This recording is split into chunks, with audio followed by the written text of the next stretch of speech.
बिस्मिल्लाहिर्रहमानिर्रहीम। अस्सलाम वालेकुम नाज़रीन, मैं हूं मोहम्मद आसिम शाकिर और आप देख रहे हैं डेली हेल्थ आइडिया। बादाम और सौंफ रात को सोते वक्त खाने के फ़वाइद। सौंफ के बेपनाह फ़वाइद हैं और इसीलिए कहा जाता है कि हर घर में सौंफ ज़रूर रखनी चाहिए।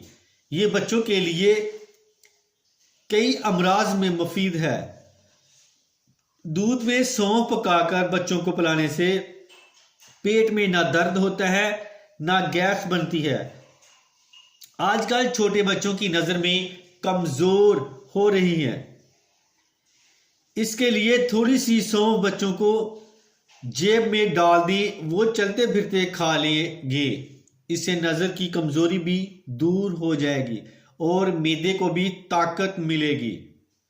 सुबह चाय का चम्मच भर सौंफ खाने से बनाई तेज होती है।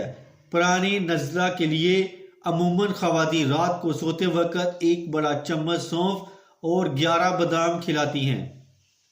इससे नज़ला दूर होता है और दिमाग में तेज़ी आती है। इसके फौरन बाद चाय, दूध या पानी नहीं पीना चाहिए। कुछ लोगों का हाजमा ख़राब रहता है और एहसास की तकलीफ से नादहाल होते हैं।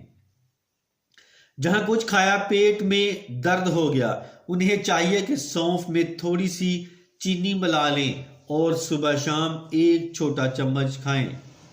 उससे हाजमा ठीक रहता है। अगर बिलगिरी मिल जाए तो वो भी बराबर वजन करके मिला लें, जल्दी फायदा होगा। जर्मनी में छोटे बच्चों को अक्सर दवाई नहीं दी जाती, बल्कि उन्हें सौंफ का पानी पिलाया जाता है।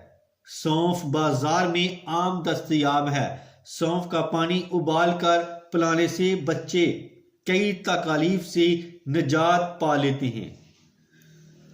तो इसके साथ ही मैं अब इजाज़त चाहता हूँ। दुआ में याद रखना और अपना खास ख्याल रखना। अस्सलाम वालेकुम।